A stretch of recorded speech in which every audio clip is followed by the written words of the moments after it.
Hello friends, welcome to silent classes YouTube channel. और आज की इस वीडियो में हम लोग एसएससी एग्जाम्स के लिए जनरल अवेयरनेस से रिलेटेड बहुत ही इंपॉर्टेंट क्वेश्चन आंसर्स करने वाले हैं। ठीक है, जो कि एसएससी के सभी एग्जाम्स जैसे SSC GD, CGL, MTS, CHSL, CPO, ठीक है, स्टेनोग्राफर और भी सारे एसएससी के एग्जाम्स के लिए ये क्वेश्चंस बहुत ही इंपॉर्टेंट होने वाला है। आज के इस सेशन में बेसिकली हमने प्रीवियस ईयर के इंपॉर्टेंट क्वेश्चंस को इंक्लूड किया है, साथ ही साथ कुछ एक्स्ट्रा क्वेश्चंस भी शामिल है जो कि आपके लिए बहुत ही इंपॉर्टेंट होने वाला है। तो वीडियो में अंत तक बने रहिएगा और इस चैनल पर नए आए हो तो इस वीडियो को लाइक करके चैनल को सब्सक्राइब जरूर से कर दीजिएगा, इसी तरह के इंपॉर्टेंट वीडियोस को सबसे पहले देखने के लिए। इस चैनल के प्लेलिस्ट पर आपको और भी एग्जाम्स जैसे एनडीए, नेवी, एयरफोर्स, रेलवे, ठीक है, और भी एग्जाम्स के लिए बहुत सारे इंपॉर्टेंट क्वेश्चंस के वीडियोस मिल जाएंगे। तो यदि आपने इस वीडियो को अभी तक नहीं देखा है तो जल्दी से जाके देख लीजिए। ठीक है, ये क्वेश्चंस आपके एग्जाम के लिए बहुत ही इंपॉर्टेंट होने वाला है, जिसका लिंक आपको डिस्क्रिप्शन बॉक्स में मिल जाएगा। एक नंबर क्वेश्चन है हमारे पास, which of the following country instituted the Nobel prize? निम्नलिखित में से किस देश ने नोबेल पुरस्कार की स्थापना की? ऑप्शन ए है अमेरिका, ऑप्शन बी है रूस, ऑप्शन सी स्वीडन या option D United kingdom.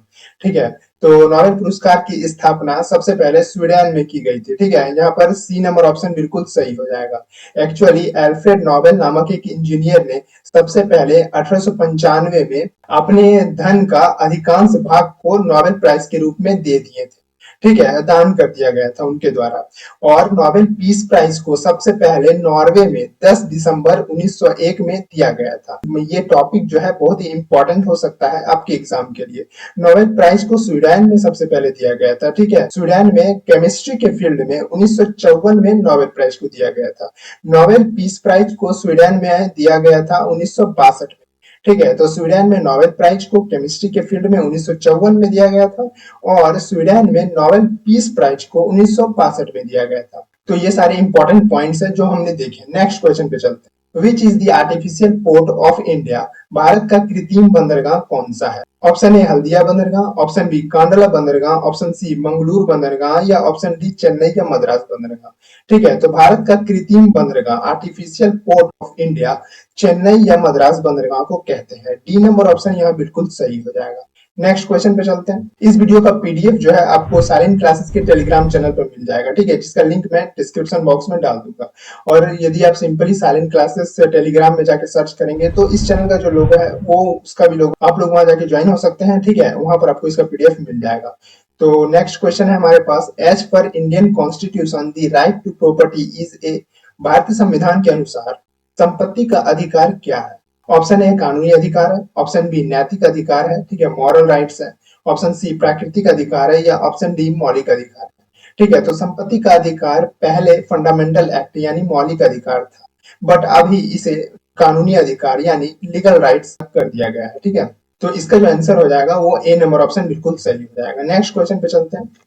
On which of the following success of democracy depends? लोकतंत्र की सफलता निम्नलिखित में से किस पर निर्भर करती है? Option A right to criticise, आलोचना करने का अधिकार के ऊपर, option B right to property, संपत्ति का अधिकार के ऊपर, option C right to association, association का अधिकार के ऊपर, या option D right to personal liability, व्यक्तिगत स्वतंत्रता के अधिकार के। तो लोकतंत्र की सफलता जो है वो व्यक्तिगत स्वतंत्रता का अधिकार के ऊपर निर्भर करती है। ठीक है, यहाँ पर D number option right to personal liability बिल्कुल सही होने वाला है। नेक्स्ट क्वेश्चन पे चलते हैं। Who is the chairman of the planning commission? योजना आयोग के अध्यक्ष कौन होते हैं? Option A president, option B prime minister, option C vice president या ऑप्शन डी फाइनेंस मिनिस्टर। ठीक है, वित्त मंत्री जी। तो योजना आयोग के अध्यक्ष जो होते हैं वो प्राइम मिनिस्टर जी, प्रधानमंत्री जी होते हैं। ठीक है, और आपको कमेंट बॉक्स में बताना है कि प्लानिंग कमीशन का गठन कब किया गया था। ठीक है, इसका आंसर आपको कमेंट बॉक्स में देना है और इस क्वेश्चन का आंसर हो जाएगा B number option prime minister. Next question पे चलते हैं। In 1937, the Congress formed ministries in how many states? 1937 में कांग्रेस ने कितने राज्यों में मंत्रालयों का गठन किया? ऑप्शन ए 4 राज्यों में, ऑप्शन बी 5 राज्यों में, ऑप्शन सी 7 राज्यों में या ऑप्शन डी 9 राज्यों में। ठीक है, सो 1937 में कांग्रेस ने कुल 7 राज्यों में मंत्रालयों का गठन किया और ये 7 राज्य कुछ इस प्रकार से है, Bihar, Orissa, Madras, Bombay, the United Provinces, the Central Provinces and the Northwest Frontier Province। ठीक है, ये कुल 7 राज्य हैं जिनमें 1937 में कांग्रेस ने मंत्रालयों का गठन किया। ठीक है, नेक्स्ट क्वेश्चन पे चलते हैं। When was the Kalinga war taken place? अच्छा, कलिंगा का युद्ध कब हुआ था? ऑप्शन ए 261 ईसा पूर्व में, ऑप्शन बी 263 ईसा पूर्व में, ऑप्शन सी 232 ईसा पूर्व में, या ऑप्शन डी 240 ईसा पूर्व में। ठीक है, तो कलिंगा का युद्ध जो हुआ था वो 261 ईसा पूर्व में हुआ था। ठीक है, किसके किसके बीच हुआ था? कलिंगा का युद्ध लड़ा गया था मौर्य एम्पायर, ठीक है, अशोका और राजा अनंत पद्मनाभा के बीच। ठीक है, ये बेसिकली धौली हिल्स में जो कि धौली पहाड़ियों में लड़ी गई थी। ठीक है, जो दया नदी के किनारे स्थित है। ठीक है, और ये 261 में लड़ा गया था। तो ये कुछ इंपॉर्टेंट पॉइंट्स है जिनको आपको याद रखना है। आप इनका स्क्रीनशॉट ले सकते हैं और पीडीएफ भी डाउनलोड कर सकते हैं टेलीग्राम चैनल पर जाकर। नेक्स्ट क्वेश्चन पे चलते हैं। Who build Akal Takht? अकाल तख्त का निर्माण किसने करवाया था? अकाल तख्त का निर्माण ऑप्शन ए गुरु नानक जी ने, ठीक है, ऑप्शन बी गुरु रामदास जी ने, ऑप्शन सी गुरु हरगोविंद जी ने, या फिर ऑप्शन डी गुरु तेग बहादुर जी ने। ठीक है, तो अकाल तख्त का निर्माण गुरु हरगोविंद जी ने करवाए थे। ठीक है, यहाँ पर सी नंबर ऑप्शन बिल्कुल सही हो जाएगा। अकाल तख्त का निर्माण 1609 ईस्वी में गुरु हरगोविंद जी ने करवाया था। ठीक है, अमृतसर। और यह बेसिकली इसे थ्रोन ऑफ गॉड के नाम से भी जाना जाता है। यह एक टेम्पल है और असेंबली है। ठीक है, जिसमें स्पिरिचुअल और टेम्पोरल मैटर्स के ऊपर मतलब धार्मिक जो कि सिख धर्म से रिलेटेड होते थे, ठीक है, उन पर चर्चा की जाती थी। ठीक है, तो इसलिए अकाल तख्त का निर्माण करवाया गया था। नेक्स्ट क्वेश्चन पे चलते हैं। Who was the regent of Akbar in his early days? Akbar के शुरुआती दिनों में उसका शासक कौन था? Option A Tansen, option B Todarmal, option C Abul Fazal, या ऑप्शन डी बैरम खान। ठीक है, तो अकबर के शुरुआती दिनों में उसका शासक जो था वो थे बैरम खान। यहाँ पर डी नंबर ऑप्शन बिल्कुल सही हो जाएगा। नेक्स्ट क्वेश्चन पे चलते हैं। Which of the following motion is related to the union budget? निम्नलिखित में से कौन सा प्रस्ताव केंद्रीय बजट से संबंधित है? ऑप्शन ए सेंसर निंदा, ठीक है, option B adjournment, option C policy cut motion, या option D none of that. तो दिए गए ऑप्शंस में से नीतिगत कटौती प्रस्ताव यानी पॉलिसी कट मोशन जो है वो केंद्रीय बजट से संबंधित है। सी नंबर ऑप्शन बिल्कुल सही हो जाएगा। नेक्स्ट क्वेश्चन है हमारे पास। Before assuming the office of sultan of Delhi, Balban was the prime minister of which of the following sultan? Delhi के सुल्तान का पद संभालने से पहले बलबन निम्नलिखित में से किस सुल्तान के प्रधानमंत्री थे? ऑप्शन ए आराम शाह, ऑप्शन बी बेराम शाह, ऑप्शन सी कुतुबुद्दीन ऐबक, या ऑप्शन डी सुल्तान नसीरुद्दीन मोहम्मद। ठीक है, तो दिल्ली के सुल्तान का पद संभालने से पहले बलबन निम्नलिखित में से सुल्तान नसीरुद्दीन महमूद के प्रधानमंत्री रहे थे। ठीक है, यहाँ पर डी नंबर ऑप्शन बिल्कुल सही हो जाएगा। नेक्स्ट क्वेश्चन है।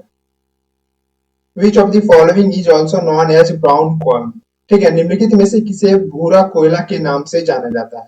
Option A coke, option B lignite, option C anthracite, या ऑप्शन डी बिटुमिनस। ठीक है, तो दिए गए ऑप्शंस में से लिग्नाइट को, ठीक है, लिग्नाइट को भूरा कोयला के नाम से जाना जाता है। यहाँ पर बी नंबर ऑप्शन बिल्कुल सही होता है। ये लिग्नाइट है, ठीक है, जिसे ब्राउन कोल भी कहते हैं। नेक्स्ट क्वेश्चन है। Where is Vikram Sarabhai space centre VSSC located? ठीक है, विक्रम साराभाई अंतरिक्ष केंद्र कहाँ स्थित है? Option A Mumbai, option B Bengaluru, option C Hyderabad, या ऑप्शन डी तिरुवनंतपुरम। ठीक है, तो VSSC विक्रम साराभाई अंतरिक्ष केंद्र जो है वो तिरुवनंतपुरम में स्थित है। यहाँ पर डी नंबर ऑप्शन बिल्कुल सही हो जाएगा। नेक्स्ट क्वेश्चन है। अच्छा, आज की इस वीडियो में हम लोग 50 क्वेश्चंस करने वाले हैं। ठीक है, ये सारे क्वेश्चंस बहुत ही इंपॉर्टेंट है। नेक्स्ट हमारे पास क्वेश्चंस है। Which one of the following is also known as pearl city? ठीक है, निम्नलिखित में से किसे पर्ल सिटी के रूप में भी जाना जाता है या पर्ल सिटी कहा जाता है? ठीक है, option A Kochi, option B Kandla, option C Bangalore, या ऑप्शन डी हैदराबाद। तो हैदराबाद को पर्ल सिटी के रूप में जाना जाता है। ठीक है, यहाँ पर डी नंबर ऑप्शन बिल्कुल सही हो जाएगा। क्वेश्चंस करने से पहले आप लोग इसका आंसर कमेंट बॉक्स में देने की कोशिश जरूर करें। ठीक है, तो यहाँ पर डी नंबर ऑप्शन हैदराबाद बिल्कुल सही हो जाएगा। नेक्स्ट क्वेश्चन है। Which of the following is largely produced in Madhya Pradesh? निम्नलिखित में से कौन सा मध्य प्रदेश में बड़े पैमाने में उत्पादित किया जाता है? ऑप्शन ए मक्का, ऑप्शन बी दाल, ऑप्शन सी कपास, या ऑप्शन डी तिलहन। ठीक है, तो दिए गए ऑप्शंस में से तिलहन जो है वो मध्य प्रदेश में बड़े पैमाने पे उत्पादित किया जाता है। D number option oil seeds बिल्कुल सही हो जाएगा। वीडियो को पूरा देखने के बाद आप लोग एक बार फिर से क्वेश्चंस को जस्ट देखें, ठीक है, और उसका आंसर कमेंट बॉक्स में देने की कोशिश करें, जिससे आपको पता चलेगा कि आपको कितने क्वेश्चंस का आंसर याद हुए हैं। ठीक है, नेक्स्ट क्वेश्चन पे चलते हैं। ये ऑयल सीड्स है। ठीक है, which planet in our solar system is nearly as big as Earth? हमारे सौर मंडल में कौन सा ग्रह पृथ्वी जितना बड़ा है? ऑप्शन ए मंगल, option B Pluto, option C शुक्र ग्रह या ऑप्शन डी बुध ग्रह। ठीक है, तो दिए गए ऑप्शन में से शुक्र ग्रह जो है वीनस प्लैनेट वो पृथ्वी जितना बड़ा है। ठीक है, और भोर का तारा और सांझ का तारा, ठीक है, ये वीनस प्लैनेट को ही कहते हैं। ठीक है, और यहाँ का जो वर्षा होती है वो एसिड रेन होती है, एसिड के रूप में, ठीक है, ये वर्षा होती है। तो ये क्वेश्चन इंपॉर्टेंट है शुक्र ग्रह के लिए। नेक्स्ट क्वेश्चन पे चलते हैं। Which of the following is an edible part of an onion? निम्नलिखित में से कौन सा प्याज का खाद्य हिस्सा होता है? ऑप्शन ए लीफ पत्ती वाला भाग, ऑप्शन बी जड़ वाला भाग, ऑप्शन सी तना वाला भाग या ऑप्शन डी फूल वाला भाग। ठीक है, तो प्याज का खाने योग्य भाग होता है लीफ, ठीक है, पत्तियां। तो यहाँ पर ए नंबर ऑप्शन बिल्कुल सही हो जाएगा। नेक्स्ट क्वेश्चन पे चलते हैं। Who is the drone in honey bee? मधुमक्खी में ड्रोन कौन होते हैं? ऑप्शन ए उपजाऊ पुरुष, ठीक है, fertile male, option B sterile male, option C sterile female या ऑप्शन डी फर्टाइल फीमेल। ठीक है, तो ड्रोन मधुमक्खी में होते हैं फर्टाइल मेल। यहाँ पर ए नंबर ऑप्शन बिल्कुल सही हो जाएगा। नेक्स्ट क्वेश्चन पे चलते हैं। Which chromosomal combination is responsible for maleness in man? कौन सा क्रोमोसोमल संयोजन मनुष्य में पुरुषत्व के लिए जिम्मेदार होता है? Option A XO, option B XX, option C XY या ऑप्शन डी XXX। ठीक है, तो दिए गए ऑप्शंस में से XY कॉम्बिनेशन जो होता है, ठीक है, XY संयोजन वो मनुष्य में पुरुषत्व के लिए जिम्मेदार होता है। यहाँ पर सी नंबर ऑप्शन बिल्कुल सही हो जाएगा। नेक्स्ट क्वेश्चन है। Newton's first law is also called, Newton के प्रथम नियम को क्या कहा जाता है? Option A law of inertia जड़ता का नियम, option B law of energy ऊर्जा का नियम, option C law of moments, ठीक है, क्षणों का नियम या option D law of momentum संवेग का नियम। ठीक है, तो दिए गए ऑप्शंस में से न्यूटन के प्रथम नियम को कहा जाता है लॉ ऑफ इनर्शिया यानी जड़ता का नियम। क्या है वो जड़ता का नियम? न्यूटन के पहले नियम के अनुसार यानी जड़ता के नियम के अनुसार ये कहा जाता है कि यदि कोई वस्तु स्थिर अवस्था में है या फिर यदि कोई वस्तु गतिशील अवस्था में है तो वो वस्तु उसी अवस्था में तब तक रहेगी जब तक उस पर बाहरी बल लगाकर उसकी अवस्था में परिवर्तन ना कर दे। ठीक है, मतलब जब तक उस पर बाहरी बल लगा के उसकी अवस्था में परिवर्तन ना कर दिया जाए तब तक वो वस्तु उसी अवस्था में रहेगी।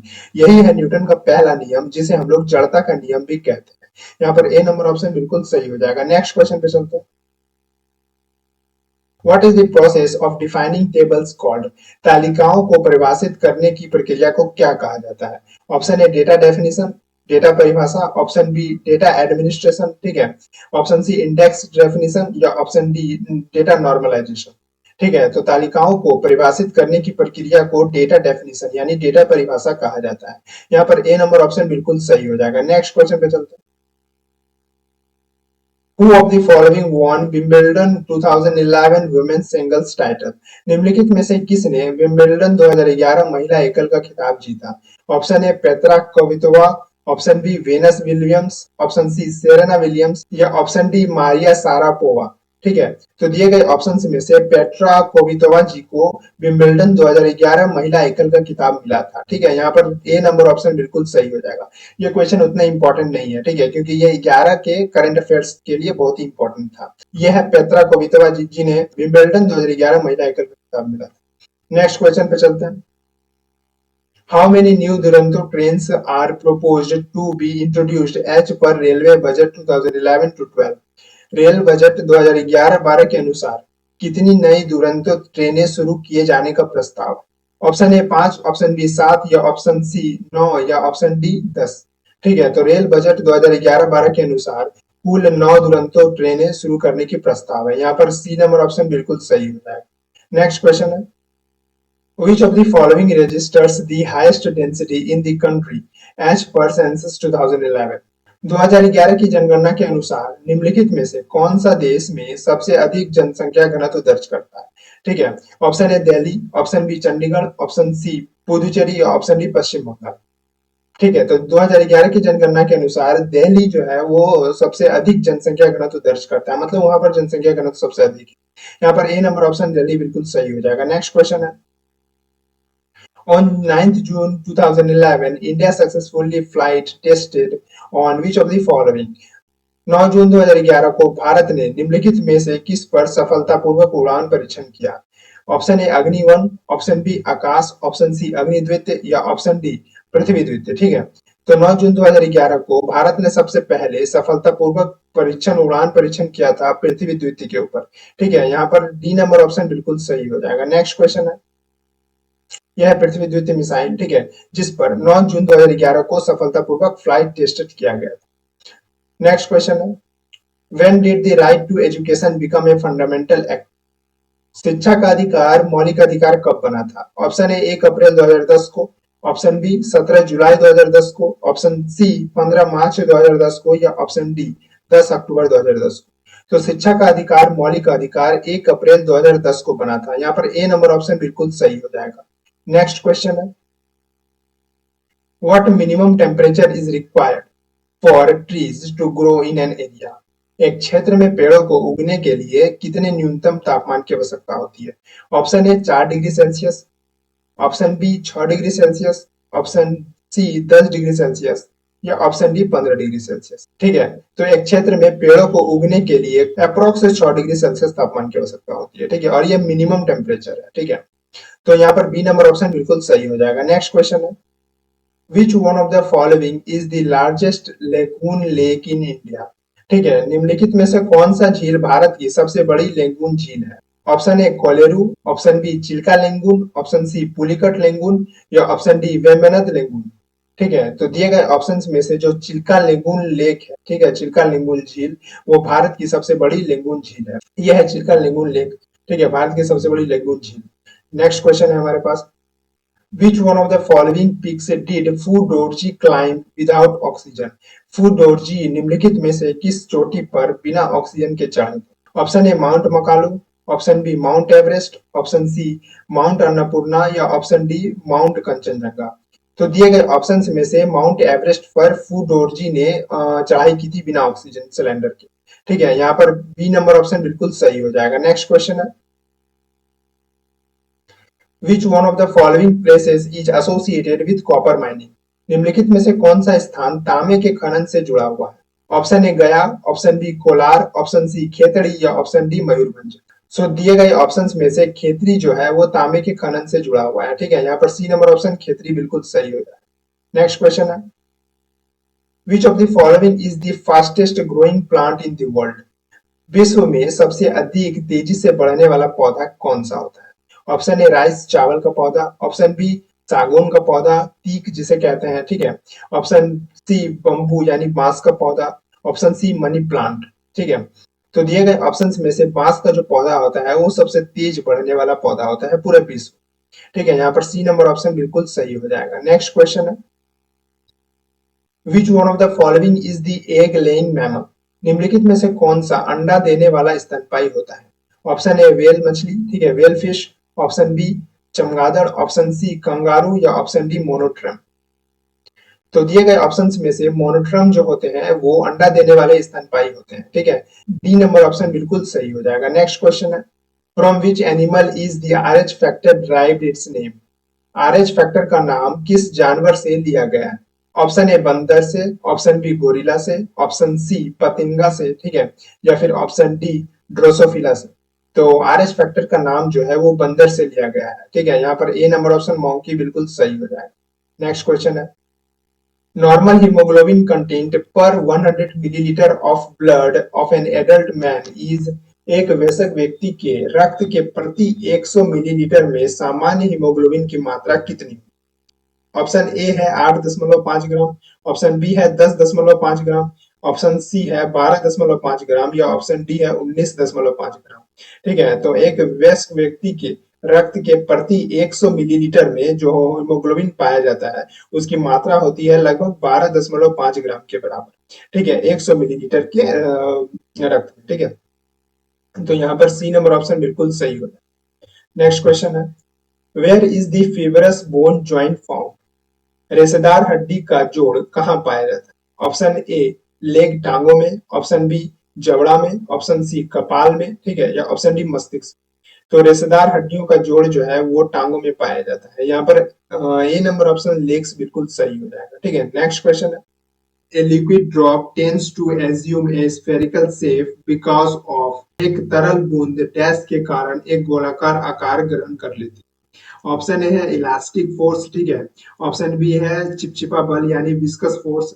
ऑप्शन सी है सरफेस टेंशन, पृष्ठ तनाव, ठीक है। या ऑप्शन डी है ग्रेविटेशनल फोर्स, गुरुत्वाकर्षण बल के कारण। तो दिए गए ऑप्शंस में से बेसिकली सरफेस तनाव यानी सरफेस टेंशन के कारण एक तरल बूंद जो है वो गोलाकार आकार ग्रहण कर लेती है। यहाँ पर C number option surface tension बिल्कुल सही हो जाएगा। नेक्स्ट क्वेश्चन पे चलते हैं। Which type of beam is a laser beam? एक लेजर बीम किस प्रकार की बीम होती है? ठीक है। ऑप्शन ए समानांतर किरण, ठीक है, समान पैरेलल बीम होती है एक लेजर बीम। या ऑप्शन बी है डाइवर्जेंट बीम, या ऑप्शन सी कॉन्वर्जेंट बीम, या option D both divergent and convergent beam, ठीक है। तो दिए गए ऑप्शंस में से जो लेजर बीम होती है वो समानांतर किरण यानी पैरेलल बीम है, ठीक है। यहाँ पर ए नंबर ऑप्शन बिल्कुल सही हो जाएगा। नेक्स्ट क्वेश्चन पे चलते हैं। Which company develop the first graphical user interface? किस कंपनी ने पहला ग्राफिकल यूजर इंटरफेस विकसित किया था? ऑप्शन ए है आईबीएम, ऑप्शन बी है जेरोक्स, ऑप्शन सी है एट&टी, या ऑप्शन डी है माइक्रोसॉफ्ट, ठीक है। तो दिए गए ऑप्शंस में से first graphical user interface xerox नामक कंपनी ने विकसित किया था, ठीक है। यहाँ पर बी नंबर ऑप्शन बिल्कुल सही हो जाएगा। इस क्वेश्चन को देख के आपको क्या लगता है? यहाँ पर जेरोक्स इसका सही आंसर होना चाहिए, क्योंकि देखिए ये क्वेश्चन यदि डायरेक्ट एग्जाम में पूछा जाता तो मुझे नहीं लगता कि कोई इसका आंसर गेस करना बिल्कुल भी पॉसिबल नहीं था, क्योंकि मतलब ये पॉसिबल ही नहीं है कि कोई जेरोक्स के ऊपर गेस करे, ठीक है। आईबीएम कंपनी है, ठीक है, एट&टी भी कंपनी है और माइक्रोसॉफ्ट भी कंपनी है, ठीक है। तो यहाँ पर ये बेसिकली जेरोक्स का जो कंपनी है उसका शॉर्ट फॉर्म यूज किया गया है only, ठीक है। ये मतलब आप बोल सकते हैं कि इसका पहला पार्ट यूज किया गया है, एक्चुअली कंपनी का नाम ये नहीं। तो जेरोक्स कंपनी का फुल फॉर्म है जेरोक्स पार्क, ठीक है, यानी पालो आल्टो रिसर्च सेंटर, ठीक है। ये जेरोक्स पार्क कंपनी जो है इन्होंने सबसे पहले ग्राफिकल यूजर इंटरफेस को डेवलप किया था, ठीक है, फर्स्ट ग्राफ जीयूआई को डेवलप किया था। तो यहाँ पर बी नंबर ऑप्शन बिल्कुल सही हो जाएगा। नेक्स्ट क्वेश्चन है। Which of the following is the identification field for a record? निम्नलिखित में से कौन सा रिकॉर्ड के लिए एक पहचान क्षेत्र है? तो ऑप्शन ए सेल, ठीक है, cell field, option B key field, option C main field, या ऑप्शन डी फ्लेक्स फील्ड, ठीक है। तो रिकॉर्ड के लिए आइडेंटिफिकेशन फील्ड जो होता है वो होता है की फील्ड, ठीक है। यहाँ पर बी नंबर ऑप्शन बिल्कुल सही हो जाएगा। Next question. Which one of the following is always a component of amalgam? निम्नलिखित में से कौन सा हमेशा अमलगम का एक घटक होता है?